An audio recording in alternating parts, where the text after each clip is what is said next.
Oke, bismillahirrahmanirrahim. Assalamualaikum warahmatullahi wabarakatuh. Bertemu lagi dengan saya Pak Yanto di channel YouTube saya Yanto Tanjung, channel belajar bahasa Inggris secara mandiri, khususnya TOEFL, IELTS, Grammar, tips belajar bahasa Inggris, dan banyak lagi. Ada 484 video yang sudah diupload. Semuanya terkait belajar bahasa Inggris. Bagi yang belum kenal, saya adalah dosen bahasa Inggris di Universitas Jambi. Universitas dengan lebih dari 33.000 mahasiswa, 1.300 dosen. Saya hanya satu dari 1.300 dosen itu. Dan S1, S2, S3 saya pendidikan bahasa Inggris. Saya pernah kuliah di tiga universitas di Australia, Flinders University, Murdoch University, dan Edith Cowan University. Saya juga penulis 18 buku, dua diantaranya adalah sudah dijual di Gramedia ya. 7 kebiasaan belajar bahasa Inggris yang efektif dan English for Computer Science. Dan channel ini sudah meraih lebih dari 100.000 subscriber per hari ini, 206.000 subscriber lebih. Dapat silver play button diantar oleh Iron Man berdua dengan siapa nih, Buzz Lightyear ya. Sebetulnya Spider-Man juga ikut, cuman dia pulang, dia tinggalin masnya di masker, topengnya di sini. Oke, sorry. Oke, kita melanjutkan materi skill 9 ya, Dedek. Skill 9 itu tentang ini dia. Skill 9 noun clause connector ya. Nah, ini dia. Menggunakan noun clause connector dengan benar. Skill 9. Jadi kita akan membahas 60 skill pada buku Longman Preparation. Jadi saya cicil dulu satu-satu. Nah, ini dia. Jadi noun clause itu atau klausa kata benda adalah klausa. Klausa itu anak kalimat. Jadi sebuah klausa itu ada subjek dan verb-nya yang berfungsi sebagai kata benda. Karena noun clause itu adalah kata benda, jadi dia bisa digunakan dalam sebuah kalimat sebagai objek dari sebuah verb, sebagai objek preposisi, atau sebagai subjek dari sebuah kalimat. Eh, dalam kalimat majemuk terdiri dari ada subjek, verb, konektor, subjek, verb. Nah, ini konsep awalnya ya. I know when he will arrive. Jadi ini subjeknya, ini adalah verbnya, ini konektor, subjek kedua, dan verb kedua. Jadi ada 5. Oke. Nah, selain sebagai klausa, dia juga sebagai objek di sini nih. Objek dari verb know. Nah, kemudian I'm concerned about when he will arrive. Ini subjeknya, ini verbnya, ini adalah konektor when, subjek kedua, dan verb kedua. Jumlahnya 5. Selain itu juga dia fungsinya sebagai objek preposisi. Preposisinya adalah about. Nah, ini nomor kalimat pertama dan kedua kayaknya agak mudah dipahami. Nah, yang ketiga sedikit agak rumit. When he will arrive is not important. Nah, pertama ini konektornya. Kemudian ini subjek. Kemudian ini verb. Kemudian ini verb lagi. Satu, dua, tiga, empat. Waduh, cuma 4, Pak. Kan jumlahnya 5. Berarti yang kurang subjek. Mana subjeknya? Ini dia subjeknya. Jadi ini subjeknya, ini verbnya. Verbnya is. Subjeknya when he will arrive. Jadi artinya klausanya merangkap jabatan sebagai subjek juga. Dia sebagai klausa ada konektor, subjek, dan verb when he will arrive. Kemudian yang kedua, when he will arrive ini merupakan satu kesatuan sebagai subjek. Dan verbnya adalah is. Nah, ini baru kita temukan di skill ini. Di buku Longman Introductory nggak ada. Nah, mari kita coba pahami lagi. Nah, ini perhatikan cara menjawabnya masih sama, yaitu bla bla bla was late cause many problems. Pertama, yang kita lihat unsur yang ada itu adalah was, verb, cause juga verb. Artinya, kalau dia adalah dua verb, berarti yang hilang, berarti yang jelas dia adalah kalimat majemuk. Karena verbnya sudah ada dua.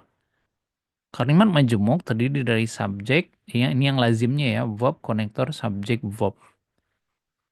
Nah, karena verbnya sudah ada dua, berarti yang hilang adalah konektor, subjek, dan subjek yang belum ada. Jadi yang hilang konektor udah pasti, berarti ini udah jelas salah, ini jelas salah. Nah, ini ada konektor, tapi tidak ada subjeknya. Berarti tinggal yang ini. Jadi jawabannya adalah alfa. Nah, tetapi kalau kita masukkan, ada yang janggal nggak Pak ya? Ini konektor, ini subjek. Berarti subjeknya hilang. Satu lagi. Oh enggak, subjeknya yang berikutnya ini dia subjeknya. Gabungan dari konektor subjek verb dan ini adalah noun clause itu ada berfungsi juga sebagai subjeknya. Jadi that he was late adalah subjek, verbnya cause. Sedangkan konektornya that lalu subjek berikutnya he, verb berikutnya was. Nah, begitu cara melihatnya. Karena belum terbiasa mungkin agak sedikit bingung, tetapi mudah-mudahan nanti ngerjain latihan nggak bingung lagi. Nah, mari kita lihat. Jadi yang noun bisa sebagai noun clause connector itu ada what, kemudian when, ada where, ada why, ada how. Kemudian ada juga whatever, whenever, kemudian bisa juga whether, if, dan that. Nah, nanti ya kalau mau dihafalkan silahkan, kalau tidak juga nanti akan bisa hafal sendiri melalui mengerjakan latihan berikut ini. Nah, berarti kan contohnya kita lihat lagi ya, semakin banyak melihat contoh, jadi semakin paham. I know what you did. I adalah subjek, know adalah verb, kemudian what you did, konektor, subjek, verb.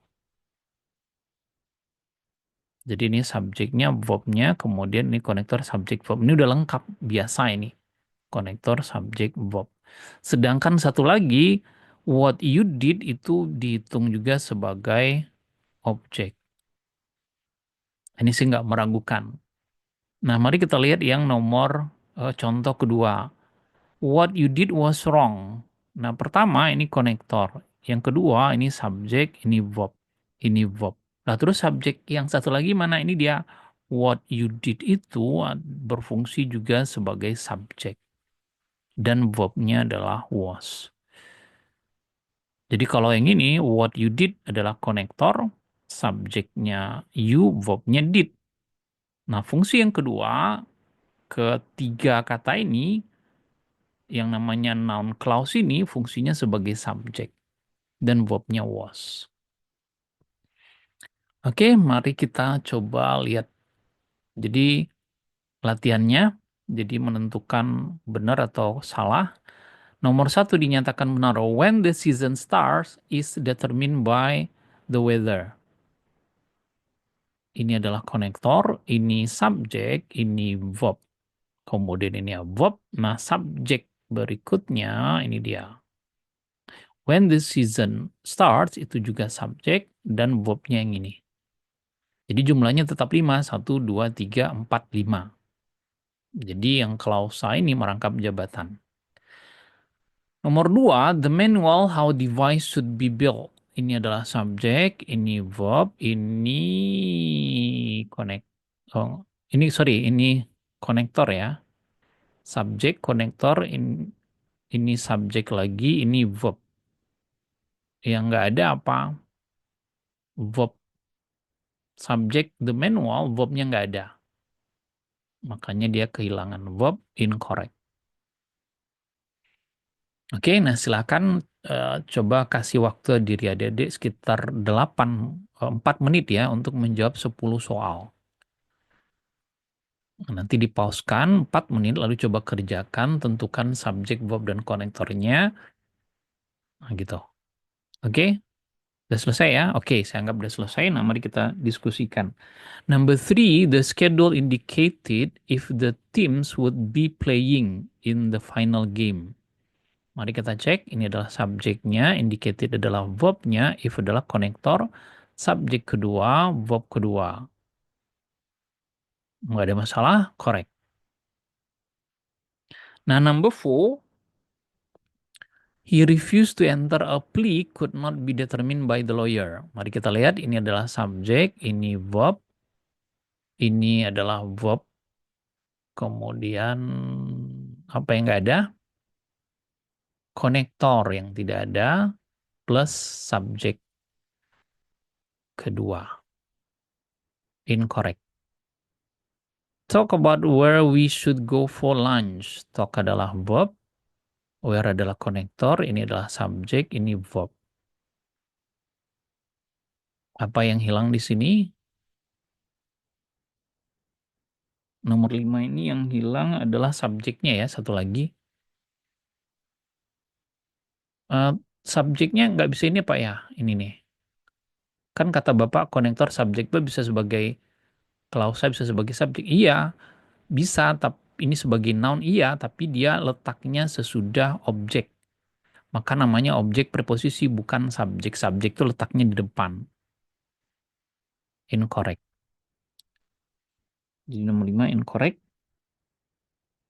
Kemudian number 6, why the condition of the patient deteriorated so rapidly, it was not explained. Oke, ini konektor, subjek, kemudian ini verbnya. Nah, ini ada subjek lagi, kemudian ini verbnya. Sepintas lalu 1, 2, 3, 4, 5. Udah lengkap ya, tetapi jangan lupa verb yang ini, subjeknya adalah yang ini. Why the condition of the patient deteriorated so rapidly. Nah, ini subjeknya. Jadi ini kelebihan subjek. Incorrect. Gitu ya. 7, whether or not the new office would be built was to be determined at the meeting. Oke, ini dia, ini konektornya.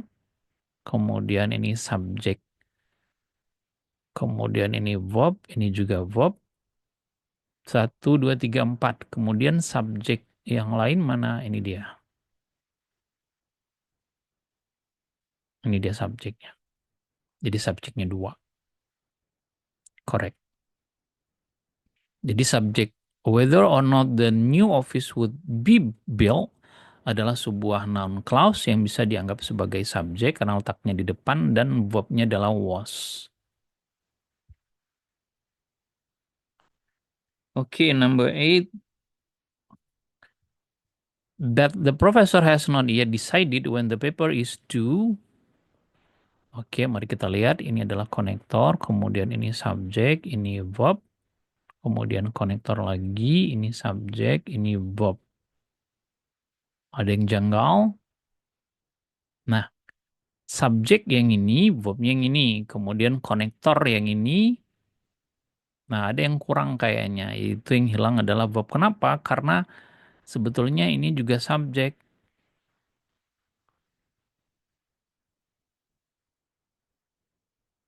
Nah, ini subjek. Nah, verbnya nggak ada di sini nih. Jadi kalimat ini terdiri dari 3 kalimat sebetulnya atau 3 klausa karena ada 2 konektornya. Jadi kita butuh subjek dan verb lagi. Incorrect ya.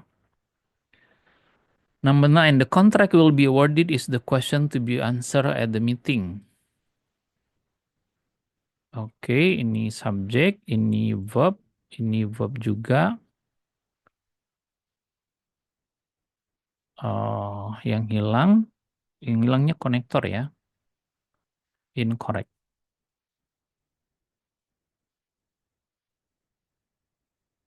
Oke, yang terakhir, he always talk with whomever he pleased and did whatever he wanted.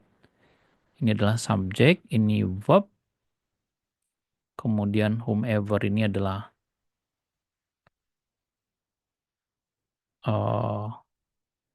konektor, ini subjek, ini verb, ini konektor, ini subjek, ini verb. Oke, berarti tidak ada masalah ya. Kalimatnya ada berapa nih? 1, 2, 3. Konektornya ada 2, whomever dan whatever. Berarti kalimatnya correct. Oke, demikian untuk skill 9. Memang harus ada agak pelan ya kita memahaminya karena ini materi yang baru, belum ada di TOEFL bagi pemula, juga materi baru di mana sebuah klausa yang terdiri dari konektor subjek dan verb bisa sebagai subjek atau bisa juga sebagai objek. Oke, bagi yang belum paham silahkan. Dan juga bagi yang belum jadi pelanggan, silahkan jadi anggota supaya bisa menonton semua video yang saya sajikan dan saya prioritaskan untuk menjawab pertanyaan. Karena pertanyaan itu jumlahnya ribuan ya, bahkan ratusan ribu. Setiap hari mesti ada yang bertanya. Saya selalu menjawab, insya Allah saya sempatkan, tetapi karena banyak ya ada yang harus diprioritaskan. Tentu yang diprioritaskan adalah yang para pelanggan. Terima kasih ya buat Ade yang juga sudah menjadi members. Oh, bagi Yan Jung Fan ya, disebut Yan Jung Fan, Yan Tanjung Fan. Terima kasih atas segala perhatiannya, supportnya, sumbangannya, dan apapun. Semuanya nanti insya Allah akan saya balikan kepada adik-adik juga dan kepada orang-orang yang sedang belajar TOEFL. Oke, terima kasih atas perhatian. Mohon maaf atas segala kekurangan. Bila itu Assalamualaikum warahmatullahi wabarakatuh. Bye-bye.